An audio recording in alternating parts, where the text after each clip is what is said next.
The people that we deal with, they don't seem to care about people's lives. We're seeing people work as domestic slaves, living in cupboards, living under sinks, in order to work off debts, acting as people's slaves.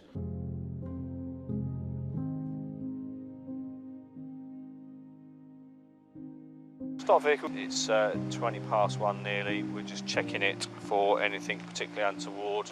Driver's been summoned for no insurance, no tax, and vehicle's been seized. Just double check to make sure it's all in order. Can't actually get to it to open the door, but I can open it as yeah. Okay.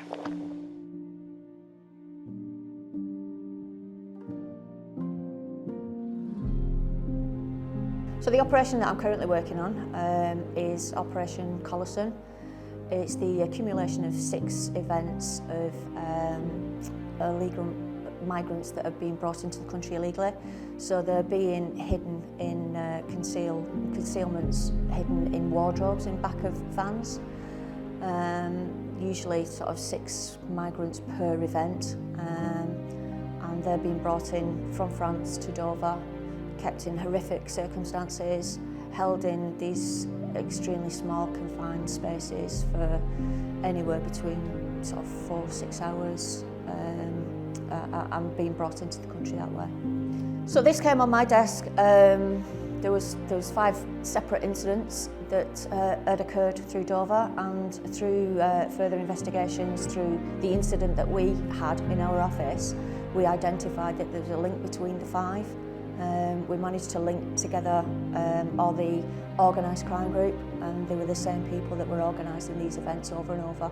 These people are just doing it for the money. These people, they're out there taking advantage of vulnerable people. People come here under false promises, so I think some of these organised crime groups, some of the perpetrators of these crimes, are giving some people false promises. I've heard lots of terrible stories where people have just been fed lies about what they would want to or what they would expect once here in the UK. Sadly, under all of these false promises, people are then put into exploitative situations, and the reason generally around that is debt. Debt, so they've paid some amounts of money, sometimes extortionate amounts of money, to these criminal networks to come across Europe and come into the UK. That unfortunately and sadly never goes away. And then to work off those debts, sometimes, like I mentioned, people are put into some terrible, terrible situations.